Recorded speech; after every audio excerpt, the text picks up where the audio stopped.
குடும்ப கஷ்ட சூழ்நிலையில் வெளிநாட்டுக்கு போய் நம்ம குடும்பத்தை கரை சேர்த்துடலான்ட்டு நினைக்கிற பெண்களுக்கு தான் இந்த இது ஆண்களுக்கும் குறிக்கும். ஏன்னா ரொம்ப நெருக்கடியில் இருப்பாங்க. நம்ம வெளிநாட்டுக்கு போனாலும் ஏன்னா வெளிநாட்டில் வீட்டு வேலைக்கு ஆள் எடுக்கிறாங்க. எது சிங்கப்பூர், மலேசியா, துபாய் போன்ற நாட்டில் ஆள் எடுக்கும்போது நம்ம இந்தியாவிலேருந்து உங்களுக்கு நான் ஃப்ரீயாக கொண்டு போகிறேன்ட்டு வெளிநாட்டுக்கு கொண்டு போகிறாங்க. இந்த புகைப்படத்தில் உள்ளவங்களை பாருங்கள், இவங்க மலேசியாவில் இருக்கிறாங்க. வேலைக்கு ஆட்களை எடுக்கிறேன்ற ஒரு பேரில் இந்தியாவிலேருந்து ஆட்களை எடுத்து கஷ்டமான சூழ்நிலையில் உள்ளவங்களை வேலைக்கு ஆட்களை எடுத்து அவர்களுக்கு மென்டல் டார்ச்சர் கொடுத்து ஏஜென்ட் மூலயமாக நீங்கள் 5 லட்ச ரூபா கொடுத்தா தான் இவங்களை விடுவேன்ற ஒரு கட்டத்துக்கு கொண்டு வந்துடுறாங்க. இப்போ என்ன செய்கிறாங்கன்னா, ஒரு டூரிஸ்ட் விசா போட்டு உங்களுக்கு இத்தனை 1000 ரூபா, உங்களுக்கு 40,000 ரூபா 50,000 ரூபா சம்பளம் தரேன்ட்டு ஒரு பேராசையை காட்டிட்டு ஒரு அக்ரிமெண்ட்டு போட்டு கூட்டின்னு போயிடுறாங்க. கூட்டின்னு போயிட்டு அது என்ன செய்கிறாங்கன்னா, சிங்கப்பூர் விசா, டூரிஸ்ட் விசா எடுத்து அங்கேருந்து மலேசியாவுக்கு கொண்டு போயிடுறாங்க. இதுவே ஒரு சட்டப்படி தப்பு. ஏன்னா அந்த சிங்கப்பூர் நாட்டில் இதுமாரி தவறு நடந்தது. மலேசியாவும் இதுமாரி, ஏன்னா சிங்கப்பூருக்கு டூர் விசா எடுத்து 30 நாள் டூர் விசா எடுத்து மலேசியாவுக்கு கொண்டு போயிட்டு வீட்டு வேலைக்கு வைக்கிறாங்க. வச்சு அந்த பெண்மணியை என்ன செய்கிறாங்கன்னா, வீட்டு வேலை விடும்போது பாக்கெட்டில் அந்த நாட்டு காசு வெள்ளின்னு சொல்லுவாங்க, பல லட்சம் மதிப்புள்ள அந்த வெள்ளி காசை துணி துவைக்கும் போது பாக்கெட்டில் வச்சு கத்தையாக வச்சு அப்படியே போட்டுருவாங்க. துணியாக போட்டுருவாங்க. அங்கே வேலைக்கு போனாங்க, அதை பார்த்து செக் பண்ணுவாங்க. எப்படினாலும் பாக்கெட்டில் என்னென்ன இருக்குது, வேறு ஏதாவது அந்த வாஷிங் மிஷினில் ஊந்துருமான்ட்டு பார்த்து செக் பண்ணும்போது சில பேர் என்ன செய்வாங்கன்னா, அந்த காசை எடுத்து வச்சுக்குவாங்க. என்னடா இது, அப்போ அவங்களுக்கு ஓனருக்கு தெரியாது போல்ட்டு காசை எடுத்து வச்சுக்குவாங்க. ஆனால் இவங்களுக்கு தெரியும், ஏன்னா காசை எடுக்க வைக்கிறது இவங்க தான். அதை அவங்கள கூப்பிட்டு, நீ என்ன மாரி காசை எடுத்துட்ட, எங்கள் காசு என்னன்னு எங்ககிட்ட கேமரா, ஏன்னா கேமரா எல்லாம் நோட் பண்ணியிருப்பாங்க. ஆல்ரெடி கேமரா சில பேருக்கு தெரியாதவங்க, நான் சொல்கிறேன், கேமரா நோட் பண்ணியிருப்பாங்க. நோட் பண்ணிக்கின்னு அவங்கள வீடியோ எடுத்து, இது மாதிரிலாம் நீ காசு எடுத்துட்ட, அதனால் நீ இங்கே சிங்கப்பூர் ஜெயிலில், அதாவது மலேசியா ஜெயிலில் உன்னை தூக்கி உள்ளே போட்டால் உன் வாழ்நாளுக்கும் உன்னால் வெளியே வர முடியாது அப்படின்னு பிளாக்மெயில் பண்ணி அவங்கள அவங்களுக்கு ஒரு அடிமை ஆக்கிடுறாங்க. சம்பளம் கொடுக்காத ஒரு வேலைக்காரி ஆக்கிடுறாங்க. ஆனால் இதுமாரி சூழ்ச்சியம்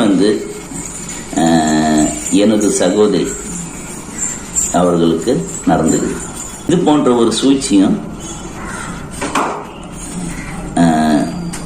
எங்களது சகோதரிகளுக்கும் நடந்துக்குது. ஆனால் அவர்கள் இந்தமாரி சூழ்ச்சிக்கு அது போல் ஆட்கள் கிடையாது.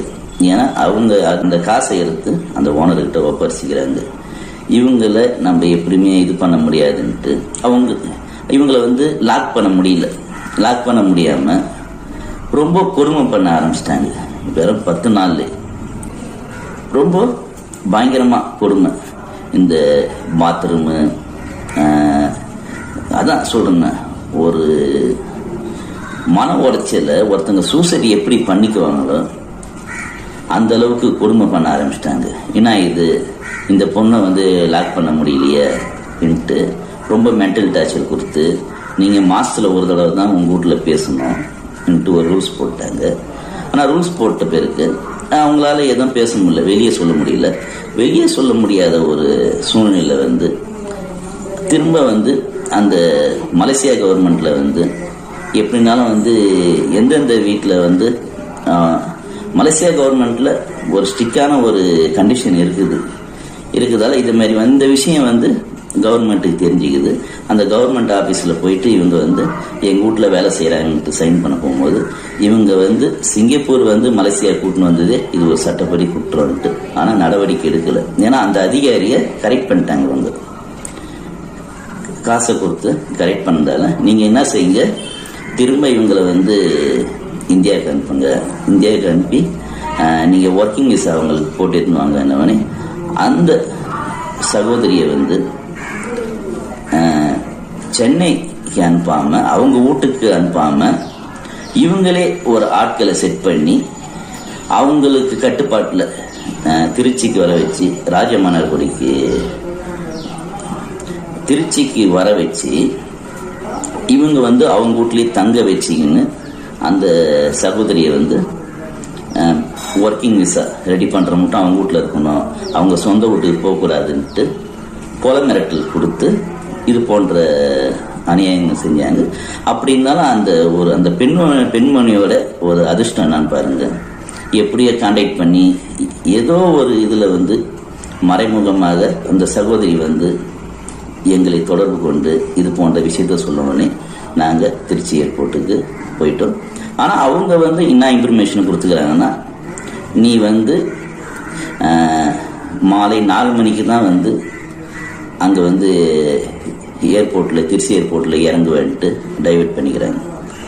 டைவர்ட் ஆனால் மாலை 4 மணிக்கு இல்லை, அதேமாரி நாங்கள் அனைவரும் அவங்க அந்த 4 மணிக்கு வரவே இல்லை.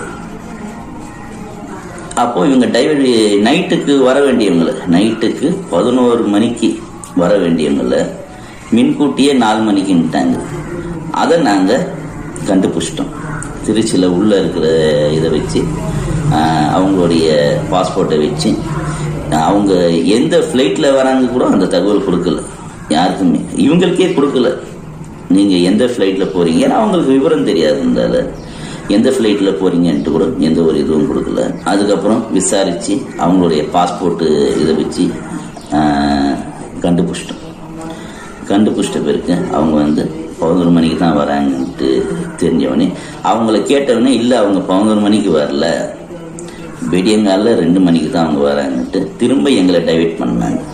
ஏன்னா எப்படியாவது இவங்களை வந்து அவங்கள கிட்னாப் பண்ணணும்னு ஒரு முடிவு பண்ணிட்டாங்க. இது வந்து இது போன்ற தவறுகள் வந்து நடக்குது. அதனால் வந்து மக்கள் அனைவரும் எச்சரிக்கையாக இருங்க. இதேமாரி மலேசியா, சிங்கப்பூர், துபாய் கவர்மெண்ட் வந்து இது போல் ஏழை மக்களை வந்து எந்தெந்த வீட்டில் வந்து வச்சுன்னு இருக்கிறாங்க, ஒவ்வொரு வீட்டில் வேலை செய்கிறவங்கள வந்து அவங்களுடைய மனநிலை எப்படி இருக்குதுன்ட்டு அந்த மலேசியா, சிங்கப்பூர், இந்த துபாய், இந்த வெளிநாட்டு கவர்மெண்ட், வெளிநாட்டில் பல இடத்துல இருக்கலாம். நான் வெளிநாட்டில் உள்ள அனைத்து இதுக்கும் நான் சொல்கிறேன், அவங்களுக்கு ஒரு கவுன்சிலிங் கொடுங்க. அவங்களுடைய மனநிலை எப்படி இருக்குது, அவங்க லாக் செய்யப்பட்டுக்கிறாங்களா என்ன ஏதுன்ட்டு நல்ல முறையில் அவங்கவுங்க வீட்டுக்கு அனுப்புங்க. அவங்க எப்படி விருப்பப்படுறாங்களோ, ஒருத்தங்க கட்டுப்பாட்டில் லாக் ஆகியிருக்கிறாங்களா ஃபஸ்ட்டு அந்த கவர்மெண்ட்டு தெரிஞ்சுக்கணும். ஏன்னா இன்றைக்கி வந்து இந்த சகோதரி வந்து உயிரோடு வந்தது ஒரு பெரிய விஷயம். தயவு செய்து அந்த கவர்மெண்ட்டு இதுக்கான உரிய நடவடிக்கை எடுத்து இது போன்ற செயலில் ஈடுபடும் ஆட்கள் மீது சட்ட ரீதியாக அந்த நாட்டில் நடவடிக்கை எடுக்குமாறு மிகவும் தாழ்மையை கேட்டுக்கொள்கிறேன். புதுவை பாஸ்கரன், டிடிஎம்ஸ் மூலமாக நன்றி வணக்கத்தை தெரிவித்துக் கொள்கிறேன்.